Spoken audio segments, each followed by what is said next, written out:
Muito obrigado, Sr. Presidente, Senhoras e Senhores Deputados. Cumprimentar o Sr. Dr. José Realinho de Matos e, no seguimento desta audição, eu julgo que também seria importante, também já tivemos a oportunidade de ouvir o Sr. no início, e 62% do volume de negócios representava o mercado alemão.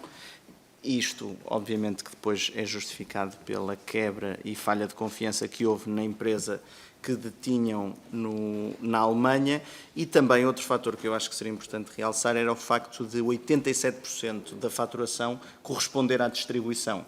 E bem sabemos que, apesar do volume ser significativo, perto de 1.000 milhões de euros, a margem na distribuição acaba por ser bastante curta. E isto porquê? Porque ao longo dos anos, como também tivemos a oportunidade de ouvir o Sr.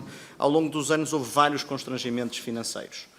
E a primeira questão que se coloca é, apesar de todos os constrangimentos financeiros, e digamos que a dívida, se formos ver em números relativos, em 2023, face a 22, inclusive o que se esperava em 24, era uma diminuição da dívida e com um EBITDA sempre positivo. O que quer isto dizer, se olhássemos a olho nu, que a empresa poderia trazer um desfecho não àquele que conseguimos concluir. Falou também o Sr. da rigidez que existe na fiscalidade alemã e da obrigatoriedade das 3 semanas, dos 90% que é obrigatório ter o dinheiro em caixa para o pagamento aos fornecedores. Eu gostaria também de saber se, na altura, não foi possível entrar numa espécie de um PER na empresa alemã e qual é que seria, então, a estratégia adotada.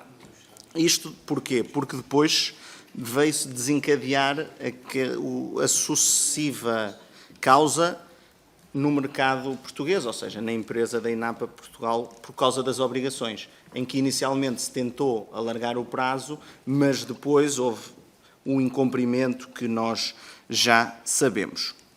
A questão aqui que eu gostaria de colocar ao Sr. é que havia já alguns pedidos pendentes, falou dos 15 milhões que já tinham sido solicitados, mas houve também por parte da Par Pública, que o Sr. presidia à data, no dia 11/7 há um pedido junto da tutela do Ministério de 12 milhões para a empresa não entrar em insolvência. E eu gostaria de perguntar ao Sr. se, uma vez que poderia ter tido conhecimento mais cedo, porque é que não entrou em contacto com o Ministério. Ainda sobre pedidos relativamente à INAPA, que nos últimos 3 anos não era presidente, mas certamente teria conhecimento dos respectivos pedidos que foram negados por parte da tutela. E eu gostaria de saber, o Sr. enquanto Presidente da Par Pública, obviamente que chegou e viu que aqueles pedidos já tinham sido negados, se não suspeitou de nada que se pudesse estar a passar.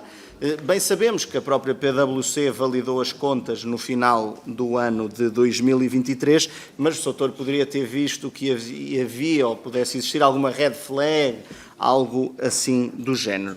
Isto porque nós tivemos a oportunidade também de ter conhecimento que o antigo Secretário de Estado do Tesouro tinha a intenção de vender a participação que se detinha das ações da INAPA, e eu acho que isso seria também importante o Sr. comentar e ficaríamos muito gratos. Antes da insolvência, se não foi adotado junto das Assembleias Gerais, e que porventura pudessem também falar com o Conselho de Administração, sobre adotarem uma política de refinanciamento, uma vez que eram os bancos que detinham a maior parte dos créditos e existindo também bancos na altura acionistas e depois na parte final só mesmo o novo banco, poderia ter sido interessante, ou se poderiam ter feito alguma venda de ativos. Vimos agora, mais para o final, no encerramento, que houve a empresa da INAPA em França que foi vendida a uma empresa japonesa por cerca de 25 milhões e também a empresa que dizia respeito ao packaging, que estava a ter um crescimento significativo e, tanto quanto eu consegui apurar, teria umas margens bastante interessantes. Porquê é que estas empresas acabaram só por ser vendidas depois de ter sido dada a insolvência e não foi adotada a estratégia de terem sido vendidas antes, de modo a que se pudesse prevenir a insolvência? Depois aproveito também para perguntar ao Sr. Doutor, uma vez que teve a oportunidade de ser Presidente, se a intervenção pública em empresas privadas se deve ser ou não revista, ou se o caso da INAPA acaba por ser um ato isolado. É tudo, Sr. Presidente. Muito obrigado.